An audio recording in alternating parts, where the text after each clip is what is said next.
It's an Orlando Magic loss. So, of course, we're talking about shooting. Or are we? Today on Locked On Magic.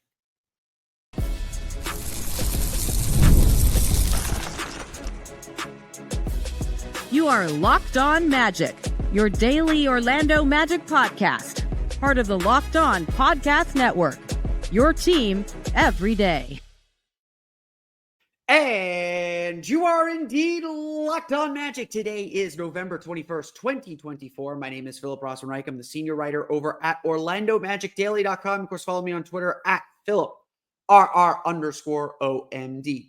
On today's episode of Locked On Magic, the Orlando Magic's win streak is over. LA Clippers defeat them 104-93. Why the game is about shooting, but it's not about shooting. We'll talk a little bit about why the Magic lost this game and why it's not the obvious answer coming up here in just a moment. First, we want to thank you again for making Locked On Magic part of your day every day. No matter when you listen to us, whether it's first in the morning, whether it's right when we upload, we truly appreciate you making us part of your day every day. And you can make Locked On Magic even bigger part of your day with the Locked On Magic daily newsletter. It's the one stop for ultimate team and league coverage. Deliver it right to your inbox. Sign up for free now at LockedOnDaily.com. That's LockedOnDaily.com. And start your day with the all-new free Locked On Magic newsletter. Today's episode of Locked On Magic is sponsored by Game Time. Download the Game Time app, create an account, and use code LOCKEDONNBA for $20 off your first purchase. The Orlando Magic lost 104-93. And as you can tell by that score, it's followed a lot of the pattern of the Orlando Magic's losses. Quite simply, the Magic's defense is really good. The Clippers had a 109 defensive rating. That would be the number 7 defense in the league. Even if it is 4.5 points per 100 possessions worse than the Magic's average this year. The Magic's defense will give them a chance to win. The question, as always with the Magic, is will the offense do enough to make that defense matter?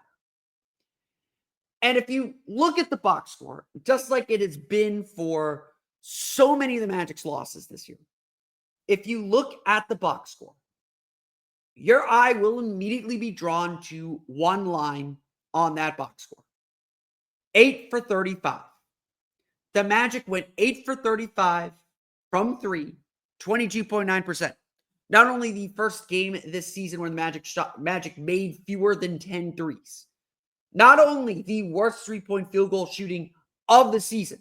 And granted, maybe that Dallas game, they made some threes late. Maybe that Oklahoma City game, they made some threes late. Regardless of that condition, just a raw number. Fewest threes made this year, lowest percentage of the season. In fact, second straight game, the Magic had the lowest percentage of the season. We'll get to that in a minute. Shooting is important. So when I make this point that I'm going to make today, that it's not about shooting, it is about shooting. At the end of the day, the goal is to put the ball in the basket. And if you're going to take 35, 36, 40 threes per game, if you're going to try and make three-point shooting such an essential part of your offense, you better make enough of them. You better make them. Because otherwise, math gets really hard. No doubt, shooting covers everything. If you want to reduce the margin for error, if you want to make it so you can make mistakes elsewhere, so that you can take a breath and don't have to be the freaking most elite defense in the world, making some outside shots would sure help. And it's just, again, this was the problem last year. This is why the Magic needed to take more threes, because it's a math problem. The Magic would routinely give up 4, 5, 6 more threes than they'd make. So not only were they taking very few threes, but they weren't making enough of them. They were, 23rd in the league in three-point field goal percentage. This year, they're taking more threes. They're about 11th or 12th in the league in three-point attempts per game, but they're dead last in percentage. But even if they're dead last in percentage, they make enough to make up ground, to keep pace. Their defense may give up only 12 threes and they make 10. Regardless of the percentage, that's okay. Because at a certain point, it just becomes about a raw number. You can make up 6 points elsewhere. Now, there's that stat page going around that tells you how much points the Magic probably lost from three-point shooting. The Magic generally take good threes. They're not just jacking up threes to jack up threes, although I think they did that a little bit in this game. But here's the thing. The Magic have and will continue to win without three-point shooting this year. In fact, in this game against the LA Clippers, a Clippers team, by the way, that was deadly efficient from three, is one of the best three-point shooting teams in the league, even though they shoot on low volume. The Magic only gave up 3. They only gave up 9 points. The Clippers went 11 for 22 from 3. So, while yes, if the Magic could shoot even a halfway decent percentage, even if they could shoot one out of every 3, even if they went 33.3% from 3, which is about what they shot last year. Even if they shot that, they'd be fine. Because the problem the Magic have this year is they just need average. They just need to be average offensively. And this is what three-point shooting does. This is why making threes is important. It's because it covers everything else up. It allows you to make mistakes. It gives you that cushion to fall on.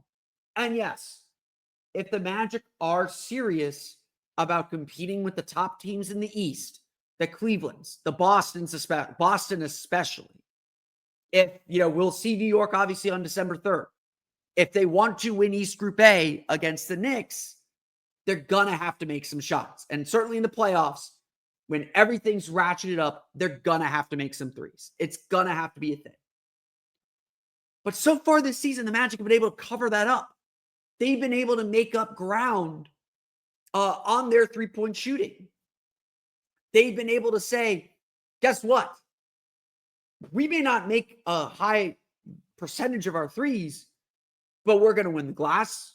We're going to win the turnovers. We're going to win the points in the paint. We're going to win those second chance points. They're going to make up for that missing threes in so many other ways. So, yeah, I mean, the Clippers got them by 3. They got them by 9 points. That's not where the Magic lost this game. The three-point shooting is a problem. It is something they need to solve. It is something they need to be better at.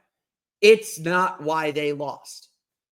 The Magic lost because they didn't take advantage of opportunities. Yes, 25 points off 25 turnovers. It seems like they did. But during the critical stretch of the game, that third quarter that FanDuel Sports Network Florida had technical difficulties during, part of a 21-4 run, what happened? Yes, Orlando went 0 for 4 from 3, but the Clippers attacked the paint. The Clippers got the easy shots and made that three-point difference matter. For the second straight game, in addition, Orlando gave up offensive rebounds. The best defensive rebounding team in the league, mind you, gave up 15 offensive rebounds for 17 second chance points. Orlando, a team that is usually, they're not elite at offensive rebounding. I'm not going to pretend they're elite at that. But they get a lot of points off second chance points. That is a big part of the margins they make up to make up for their three-point shooting. 2 offensive rebounds for 2 points. So yes, while Orlando did end up winning the paint 48-40, going 24 for 36. When the team shoots this poorly from 3, they need to make up those points elsewhere. They need to steal and get extra possessions. And look, Orlando did a good job on a lot of it. 16 fast break points to 10 for the Clippers, 25 points off 25 turnovers. The Magic turned it over 14 times for 18 points. That was a problem, but it's also a problem because the Magic couldn't afford to give up those possessions because even good offensive possessions ended with missed threes. And so many, and look, the Clippers are a great defensive team. They're one of the best defensive teams in the league. It's tough for the Magic to crack that. And all the flaws that we know are present on this team were revealed because three-point shooting wasn't there to cover it up. The Clippers, like the Suns did, blitzed Franz Wagner a little bit, put pressure on him as a ball handler, prevented him from turning the corner, trapped him when he got into the paint. And Franz did the right thing, just like he did against France in the Olympics. He passed it. He tried to find open shooters. He trusted his teammates and trusted the ball would come back to him. Franz took over, tried to do a little bit more, but did not have the freedom that he's enjoyed the last 5-6 games. And that stunted the Magic. This game was disjointed from the start. Like it was, the Magic were never out of it until the third quarter. And even in the third quarter, they were down 19, but they fought their way back and stayed within striking range if they could just hit a shot. But it was disjointed. There really wasn't a flow to their offense. Players weren't moving particularly effectively, or they weren't moving it enough. They weren't able to get downhill. Yes, they took some bad threes. They settled for some threes. Things didn't operate as easily. And then there were just moments where the ball didn't bounce their way. They got their hands on a deflection or a steal, and it bounced right to a shooter, and the shooter made it. Or they had a pass, and they put it a little too far, and it's off fingertip and out of bounds. It wasn't their night tonight. And in an 82-game season, that's going to happen. They're going to have a bad shooting night. Maybe this was it. We've seen a lot of bad shooting nights, but maybe this was it. A bad shooting night for the Magic is probably worse than a bad shooting night for most teams. But the problems in this game go beyond the shooting. That's the point I want to make. Shooting is important. Shooting solves a lot of problems. Shooting covers a lot of mistakes. If you have the faith and the knowledge, if we just knock down 2, 3, 4 threes, that'll be enough. That changes the game. That's actually what happened against Phoenix on Monday. Orlando, before this game, had their worst three-point field goal percentage of the season against the Suns. If you look at those numbers, the Magic shot 29.3%, 12 for 41 against Phoenix. But when did Orlando pull away? When did Orlando make the difference in that game?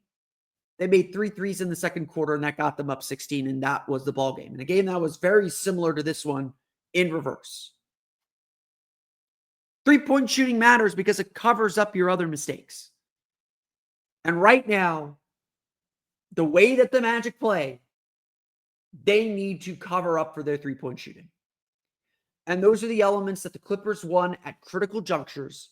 Those are the elements that the Clippers were simply just a little bit better at that prevented the Magic from getting their 7th win in a row. Let's not be so negative, though. Like I said, there's no shame in losing to a good Clippers team, even without Norman Powell. We know we're still going to have nights like these, especially without Paolo Banchero. And yeah, the Magic aren't a good shooting team. I think we could accept that 16 games into the season. Stuff will happen. So let's talk about something positive. Anthony Black and his breakout week. We'll get to that coming up here in just a moment.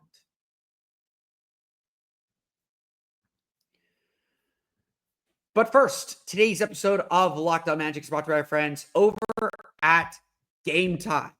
It is nearly the holidays here in Central Florida. In fact, we got a little cold front coming. It's going to get a little cool this week. And there's soccer on Sunday with Orlando City playing Atlanta United. There are big concerts coming to town. And of course, the most important thing, big Magic homestand coming up over the holiday season. If you want to give the perfect Christmas gift for the lowest price to your friends and family, it's a trip out to the Kia Center to see the Magic play. A lot of good games coming this December, including a national TV game against the Thunder. We'll get the Celtics in town. We'll get the Heat a couple times. It's going to be a fun time at the Kia Center this holiday season. And Game Time has your ticket to all those events, all those games, anything you want to see, whether it's in Central Florida or elsewhere. With Game Time Picks, they make getting tickets to see your favorite teams play live even easier. Game Time Picks filters out the fluff to show you only incredible deals on great seats, so you don't have to waste time searching through thousands of tickets. You can get so many great features with the app too, including their seat views, the panoramic digital view of the stage, court, field, whatever. You can see that in the app, so you know exactly what your seats look like before you buy. And with their lowest price guarantee, Game Time will credit you 110% of the difference if you find a lower price elsewhere. And with Game Time's ticket coverage, your purchase is covered with the most flexible customer service policy in the ticketing industry. Take the guesswork out of buying tickets with Game Time Picks. Download the Game Time app, create an account, and use code LOCKEDONMAGIC for $20 off your first purchase. It's either Locked On Magic or Locked On NBA. Terms apply. Again, create an account and redeem code Locked On Magic. That's LOCKEDONMAGIC for $20 off. Download Game Time today. What time is it? Game time.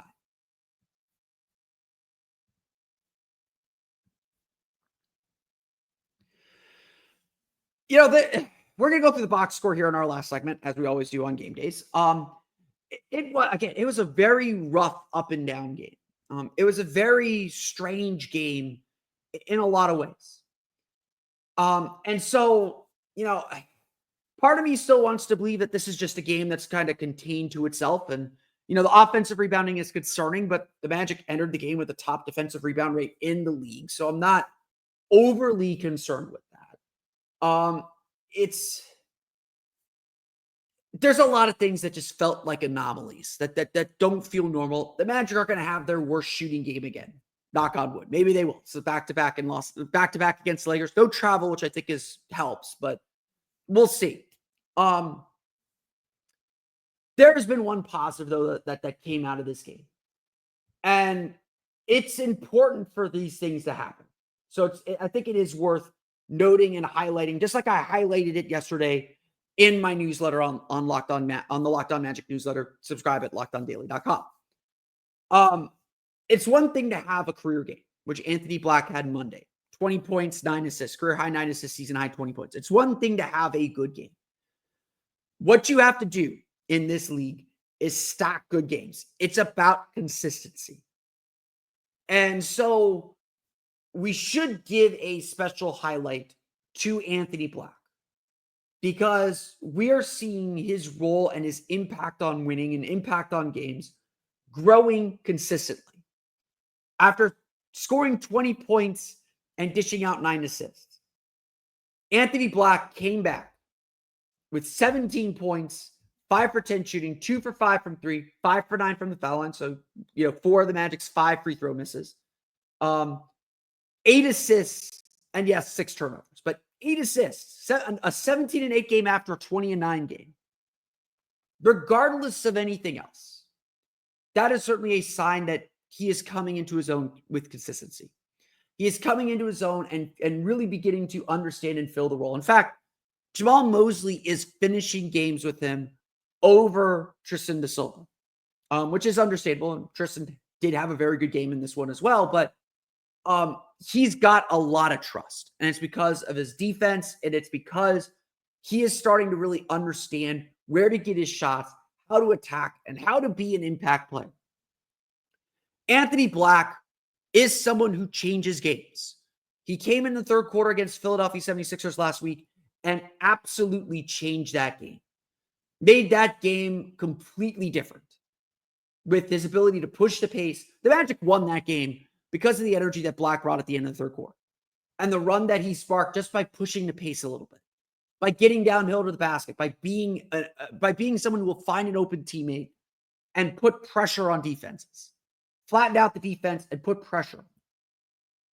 Black did that again in this game. With the Magic down by 19, Black went on a personal 8-0 run that cut the lead down to 12. I know that math doesn't work, but that's what happened. There's a free throw somewhere in there. Black hit back-to-back threes and then feathered this gorgeous one-handed pass to Mo Wagner for a cutting dunk. An awesome play that gave the Magic a little bit of life, brought them back into the game. They were down by 3 at the half. They trailed by 12 after the third quarter. And it felt like, okay, the Magic might be able to hang around here. The Magic might be able to sneak this one out, or sneak back into the game by playing the way that they typically do in the fourth quarter. Again, the shooting just didn't cooperate. It didn't cooperate all night. The Magic were pushing. They're trying. Again, maybe they lost some loose balls. Maybe they, worked first to the 50-50 balls that they need to be first to. Maybe these other elements weren't there. But they were fighting. And Black is a big part of this. Black is someone that lifts this team's energy. And I know I've said this a million times. How he goes is how the Magic go. When he plays well, when he makes a positive impact on games, the Magic win. So then why didn't the Magic win if Anthony Black had such a good game? Well, he did have 6 turnovers. In fact, 9 of the Magic's 14 turnovers in this game came from their 2 main playmakers, Anthony Black and Franz Wagner. We'll break that down here in a minute. But essentially, the Magic just made too many mistakes. The guys that were entrusted with the ball and entrusted with the playmaking responsibilities, they would make mistakes at critical moments that would halt momentum, that would keep them from building on their lead. Orlando led several times in this game. There were a lot of lead changes, but the Magic never led by more than 2. There were 6 lead changes, 8 ties. The Magic never led by more than 2. Because every time it felt like they were about to kind of push the lead and start building a little bit, turnover, miss three.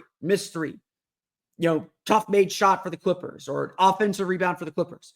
These momentum killing plays.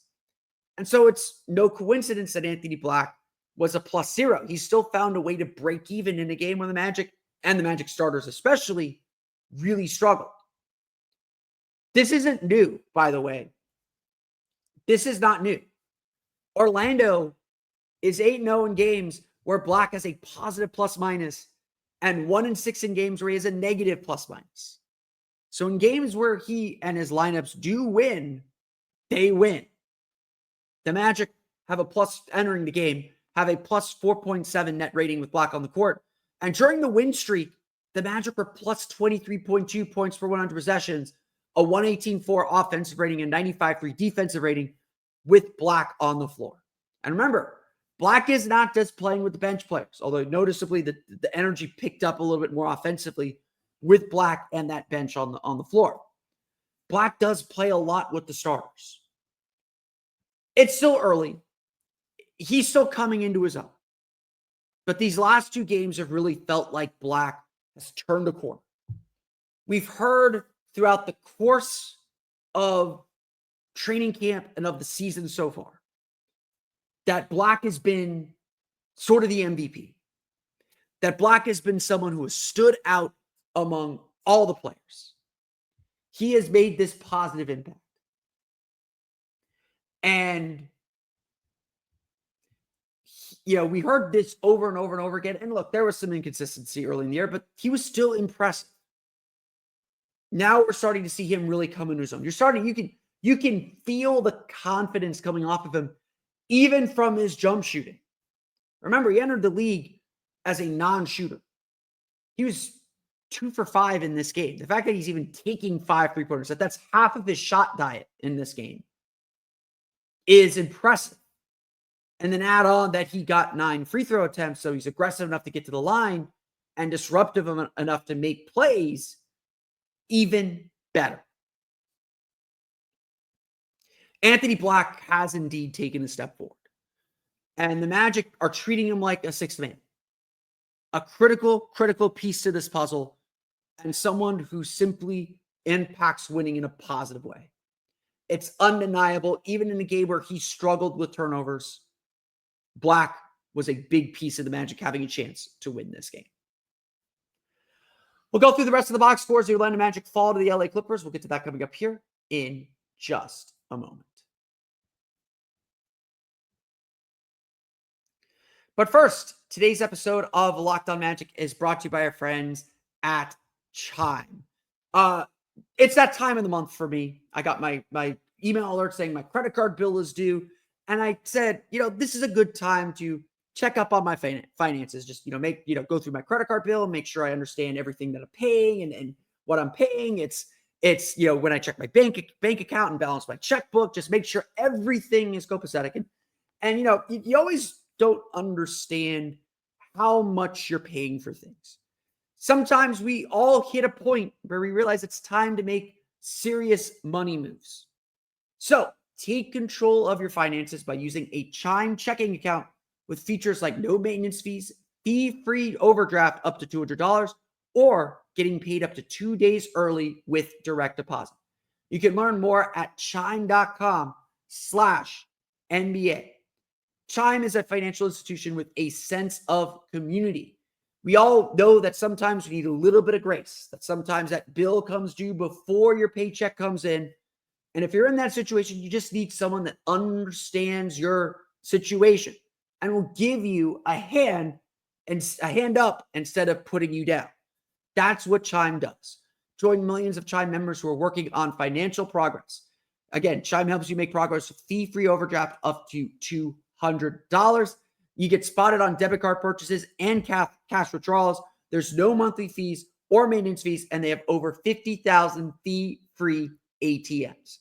Make your fall finances a little greener by working towards your financial goals with Chime. Open your account in 2 minutes at chime.com/NBA. That's chime.com/NBA. Chime feels like progress. And now for the mandatory disclosure, banking services and debit card provided by the Bancorp Bank NA or Stride Bank NA. Members FDIC. Spot me eligibility requirements and overdraft limits apply. Boosts are available to eligible Chime members enrolled in Spot Me and are subject to monthly limits. Terms and conditions apply. Go to chime.com/disclosures for details. Okay, let's roll through the box scores. The Orlando Magic fall to the LA Clippers 104-93. Like I said, the shooting is bad. Again, I'm not hiding from that. I think it's sometimes a little too easy to say that you lost just because the shooting was bad. And that's why I came up with the angle that, shooting covers mistakes. There are other mistakes. The Magic have won without shooting. But look, the shooting's bad. They need to make more shots. It's yada, yada, yada, yada, yada. I think it's important to remember that while the Magic had that nice 6-game win streak, and look, they'll build another win streak. This team isn't going to fall on hard times and suddenly be terrible again. But I think it is important to remember that as fun as that win streak was, this is still a team without Paolo Banchero. This is still a team without one of its best players. And they are going to look like it sometimes. When this team has a bad night, and this night wasn't so bad, but it was bad. Worst shooting night of the season. Worst 3-point shooting night of the season, I should say. They've had worse shooting nights because they didn't make 2-pointers against the Mavericks or the Thunder. They made 2-pointers in this game. They're still missing something. And they're still missing something that is just so clearly sitting on the bench in a very nice blue shirt. There's going to be nights like this over the next month as the Magic wait for Paolo to return. I think we forgot that because the last 2 weeks were a lot of fun. And the last 2 weeks showed what this team can do and how they're still able to compete. But when you're down key players, some nights you just don't have it. And I don't want to say that this was a night where the Magic just quote unquote didn't have it, because I don't think that is necessarily accurate. But we know what Franz Wagner can do. We've seen it. We've seen it consistently now. And he just didn't do it. It just wasn't there. He struggled to solve the puzzle this game. And like I said, 14 points, 5 for 11 shooting, 0 for 4 from 3, 4 for 4 from the foul line, 6 rebounds, 6 assists, 4 steals, 3 turnovers. A game where Franz, getting 6 assists shows that he was still active and involved. He was still making good decisions. He was still trying to find others. Someone reminded me of my criticism from Franz over the Olympics. It's, he's got to take more than 11 shots. The Magic are used to him taking 20 shots. He's still got to find a way to get his shots, and it's on the Magic to make sure that he does find that way to get his shots. Credit to the Clippers defense. It is one of the best defenses in the league. So, we expected a difficult matchup here. Huge credit to the Clippers defense for doing a good job being physical, turning Franz away from the basket, making sure he wasn't presented with matchups he could take advantage of. He wasn't able to hunt for a Kevin Porter Jr. Derek Jones Jr. and Amir Coffey both present size and length that can bug a player like Franz Wagner. Chris Dunn is one of the best defenders in the league, and he couldn't get James Harden on him for whatever reason. So it was a difficult game on that front because Franz just couldn't get downhill. There are a few times in the second half where he's able to get downhill. He's able to start building some points up. But, he treated the early part of this game like he treated the early part of the Phoenix game of, okay, they're going to double me. I'm going to get others involved. I'm going to get the ball moving, get them going, and then the ball's going to come back to me, and then I'm going to get going in that second, third, fourth quarter. It just never came back around. The Magic, again, just the ball movement was, they got 21 assists on 33 field goals, so I'm not going to pretend the ball movement was terrible, but the half court was a slog, was a struggle.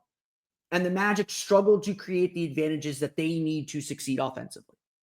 Again, you got to credit the Clippers defense. This is a really good defense. They switch with physicality. They switch the way I like to see teams switch. They bump you. They get into you as they switch. They make sure you know you have a new defender on them. And the Magic have always struggled a little bit to break switching defenses because they can't pick and roll them to death. They can't get guys downhill, and especially with Paolo out, they don't really have a one-on-one guy that can get downhill to the basket and kind of initiate that offense. And then again, you're missing a lot of shots. Jalen Suggs started off strong. He had 16 points, 5 for 11 shooting, 2 for 6 from 3. But again, still another game under 50% for Jalen Suggs. Wasn't really handling the ball as much, 2 assists, no turnovers. Maybe the Magic could have used that a little bit more, but he struggled with that. So again, you're missing that element. Kentavious Caldwell-Pope, 2 points, 1 for 6 shooting, 0 for 4 from 3. Some of his shots were a little off balance. Some of his shots looked a little rushed. But he's still taking quality looks that you expect Kentavious Caldwell-Pope to make. And so I hear everyone's frustrations that Kentavious Caldwell-Pope is not making shots. That's what the Magic paid him to do. He's not making shots. It's frustrating. It's extremely frustrating. But the Magic have to find a way, and the Magic have to have faith that those shots will go down if they keep getting good looks. Tristan da Silva had a really nice game in the starting lineup, 10 points, 4 for 6 shooting, 1 for 2 from 3. I really thought the Magic were going to use him a little bit more, but only 26 minutes in this game. He played more than Jalen Suggs, who dealt with a little bit of foul trouble. He's dealing with some nagging injuries that looked like they were slowing him down a little bit. Minute distribution was weird. Like, why is Jalen Suggs only playing 25 minutes? Tristan da Silva played 26 because he played the last 3 minutes or so in garbage time when the Magic decided to cut bait and prepare for the back-to-back. So yeah, maybe not a huge issue there. Gary Harris, 2 points, 1 for 4 shooting over there. I noted this. Gary Harris scored his first point since the game against the Wizards. That was the beginning of the homestand. He took 4 field goals, which is the most he's taken since that game against the Wizards. Magic got to find a way to get Gary Harris involved. He's 0 for 3 from 3. All 3 of his misses were threes. They got to find a way to get him involved and get him quality shots. And again, Gary Harris and Kentavious Caldwell-Pope are both considered good shooters in this league. They are both shooting terribly this year. It's weird. Can't explain it. No one has an explanation why the Magic's 2 best three-point shooters and best reputation three-point shooters can't make a shot to save their lives. It's hard. But again, like, you're going down the list. Goga Bitadze had 9 points, played only 20 minutes, really struggled on the offense glass, only had 2 rebounds. Ivica Zubac had 8 offensive rebounds, 17 points, 12 rebounds for him. Just cleaned up. The Magic had nothing going on the inside, could not keep him off the glass. Same as against Monday. Initial defense was kind of overplaying things, a little too jumpy. Forced Bitadze in that second line to step up a little bit. Left them exposed on the offensive glass. Was a huge struggle all game. Jonathan Isaac had a solid game as well. 6 points, 2 for 5 shooting, 2 for 4 from 3. 3 blocks. Mo Wagner, 10 points, 4 for 10 shooting. So again, just a lot of just weird performances in this one. And again, it all starts with the Magic just not being able to get downhill. Anthony Black with 17 points, 8 assists was one of the few guys that was able to get downhill, but he made a ton of mistakes. 6 turnovers is a lot, especially when you only commit 14 as a team. So the Magic they left points on the board. They never really found their groove and their rhythm. They never really could break this this Clippers defense. When they play the Rockets, they had the same trouble. They never were able to break down this Clippers defense. And to me, that's why they lost. They could get quality 3-point looks when they got downhill, but this Clippers defense really did a number on them. And you have to tip your cap to them the same way the Magic play really good defense. Look, the Magic did fine. 11 for 22 3-point shooting isn't great, but you give up 11 threes. You can win a game where you give up 11 threes. 49.4% shooting overall. Not fantastic. The Clippers made shots, but they turned the ball over 25 times. Their 2 lead guards, Chris Dunn and James Harden, each had 5 turnovers. Ivica Zubac, for all of his impact, had 4. Orlando was able to turn them over and create points and create offense with their defense. That's what you ask for. But this defense needs a little bit of support. Not much. It just needs a little bit of support from the offense. And just frankly, the juice wasn't there. The team didn't have it tonight. For whatever reason, team just didn't have it tonight. Clippers defense deserves a lot of credit for that. And that's ultimately why they lost this game. The Clippers defeat the Orlando Magic 104-93. Orlando back in action tomorrow against the Los Angeles Lakers. So I'm going to finish recording this. I'm posting this on YouTube in the morning, but I'm going to finish recording this and go to bed. So that's going to do it for me today. I want to thank you all again for listening to today's episode of Locked On Magic. Of course, find me on Twitter at PhilipRR_OMD. Subscribe to the podcast on Apple Podcasts, Stitcher, TuneIn, Himalaya, Google Play, Spotify, Odyssey, and all of my podcasts to your podcast enabled device. You can find me on Blue Sky as well at PhilipRR. For the latest on the Orlando Magic, be sure to check out OrlandoMagicDaily.com. You can find us there on Twitter at OMagicDaily. And for even more on the Orlando Magic, check out my Patreon page, the Orlando Magic Hub, at patreon.com/Orlando Magic Hub. As always, thank you for your support. As if that was enough, as I mentioned before, the Locked On Magic newsletter is here.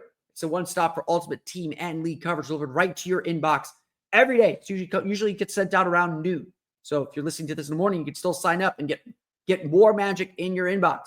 Sign up for free now at LockedOnDaily.com. That's LockedOnDaily.com, and start your day with the all-new free Locked On Magic newsletter.